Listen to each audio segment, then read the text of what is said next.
자, 예술적, 역사적 가치가 있는 목재 건축물이나 목공예품 등의 유물들이 언제 만들어졌는지를 규명하는 일. 그죠? 이 언제 만들어졌는지. 다시 말하면 요 언제 만들어졌는지를 규명하는 거. 특히 뭘로 된 거? 나무로 된 거. 그죠?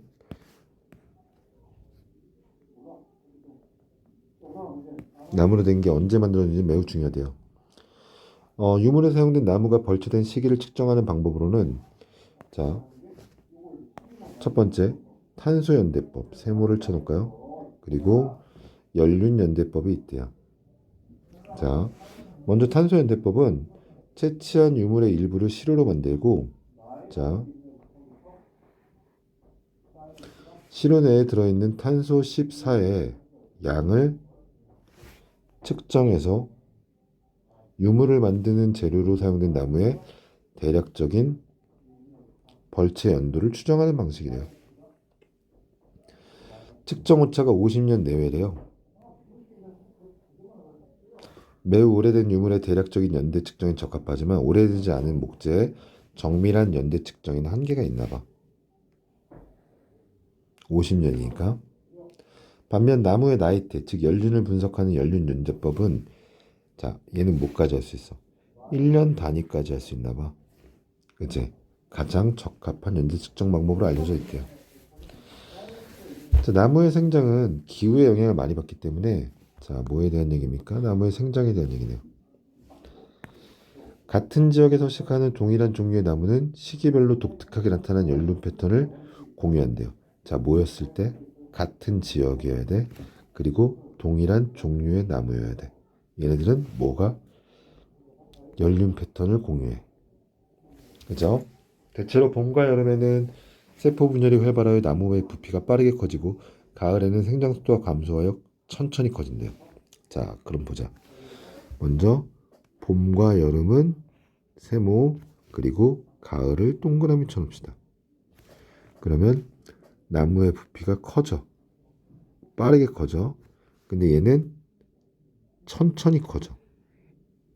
그죠? 봄과 여름에 자란 부분을 춘재라고 하고 가을에 자란 부분을 추재라고 하는데 춘재가 추재에 비해 자, 색이 연한 건 봄과 여름 이렇게. 그죠? 나무는 이처럼 1년을 주기로 춘재와 추재가 번갈아 만들어지는 동심원 모양의 태를 가진대요. 이러한 연륜은 당시 기후에 따라 면적이 달라지는데 자, 여기도 또 다른 거 있죠. 가뭄이 지속되는 경우는 연륜의 폭이 좁고 강우가 적절한 경우에는 폭이 넓다. 이를 분석함으로써 나무의 생장 지역과 연대를 추정할 수 있대요. 예를 들어 연륜 분석을 통해 경복궁의 경우에는 19세기 중반 설악산의 소나무가 사용된 것을 측정할 수도 있다. 연륜연대법은 이처럼 연륜폭을 분석함으로써 유물에 사용된 나무의 벌채 연도를 추정한대요. 연륜연대법을 사용하기 위해서는 연륜의 폭을 측정하여 만들어진 연륜폭 그래프인 연륜연대기가 미리 작성되어 있어야 된대요. 잠깐만. 연륜연대법을 사용하기 위해서는이니까 얘는 이걸 사용하기 위한 조건이 제시됐네요. 그러면 뭐야? 바로 연륜폭 그래프인 연륜연대기가 미리 작성되어 있어야 돼. 자, 물을 다양한 시대에 걸친 특정 수목의 연륜 패턴을 비교하여 연결함으로써 절대 연대를 나타내는 그죠? 연대기를 미리 확보하고 이를 시료의 연륜 패턴과 비교함으로써 나무의 벌채 연도를 파악할 수 있다는 거야.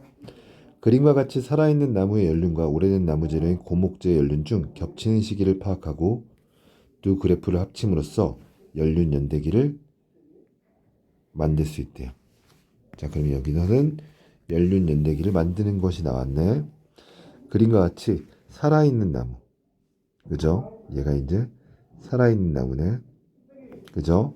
그리고 오래된 나무 재료인 고목재의 나이테. 얘네 둘을 합쳐. 그죠? 그럼 만들어진다 봐. 연륜을 측정하는 방법에는 대표적으로 코어링법과 카메라 촬영법이 있대요. 코어링법은 나무, 자, 이것도 한번 우리 체크를 해놔야겠네. 코어링법, 그리고 카메라 촬영법. 코어링법은 나무의 중심에 있는 직경 7mm 정도의 나무심, 즉 코어를 채취한 뒤 연륜을 측정하는 방식이다. 그리고 카메라 촬영법은 디지털 카메라를 활용하여 연륜을 연속적으로 촬영한 후 측정하는 방식이야. 표면에 연륜이 노출된 경우는 카메라 촬영법을 활용할 수 있지만, 자, 표면에 연륜이 노출된 경우에 사용하는 거야. 그렇지 않은 경우 코어링법을 사용하여, 그지? 이런 방법들로 측정한 연륜의 폭을 연륜 연대기와 비교함으로써 나무의 연대를 추정한대요. 연륜이 노출되어 있거나 코어를 채취하기 위해 뚫는 작은 구멍에도 큰 영향을 받는 공예품에는 주로 카메라 활용 촬영법. 잠깐만, 카메라 촬영법 우리 뭐였지? 세모네.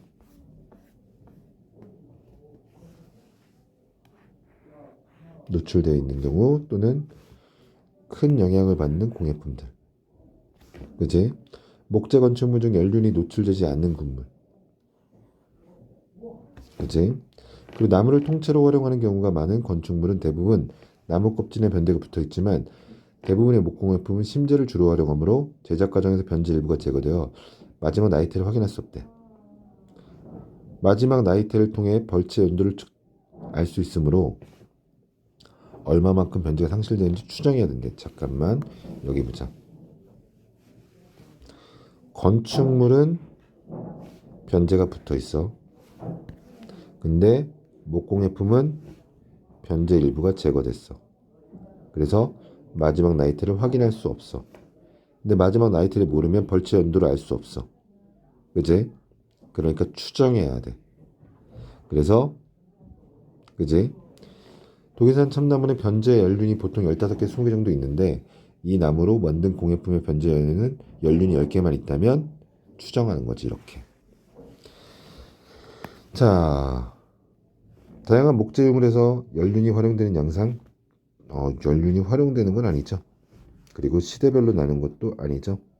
그리고 두 번째, 목재의 연대를 파악하는 방법을 설명하고 연륜을 측정하는 방법들을 소개하고 있다. 답은 2번이 되야겠네요. 그죠? 목재마다 연륜의 모양이 다른 이유를 설명했다. 연륜의 모양이 다른 거는 춘재와 추재 뭐 이렇게도 볼 수 있지만, 그 목재마다 다른 건 설명하지 않았어요. 시대별로 변한 것도 설명하지 않았죠. 장단점은 나왔죠. 장점만을 활용하는 새로운 방안을 제시했다. 그건 틀렸네요. 답은 2번이 맞겠네요.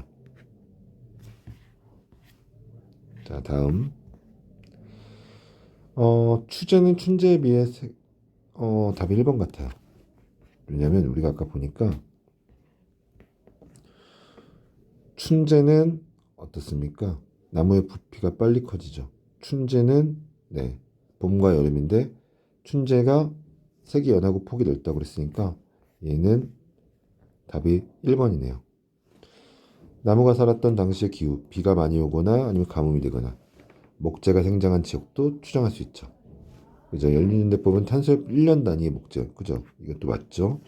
나무의 절대 연대를 파악하는 연륜 연대기와 시료 연륜을 비교함으로써, 그죠? 알 수 있어요. 자, 그 다음 연륜연대법을 활용하여 다양한 목재 건축물, 목공예품의 연대를 분석할 수 있어 일반적으로 현재 연륜이 노출되지 않은 목재 건축물은 연륜이 노출되지 않는 건 뭘 사용하고 뭘 사용하는지는 여기 나왔죠. 네, 요걸 보시면 풀 수 있을 겁니다.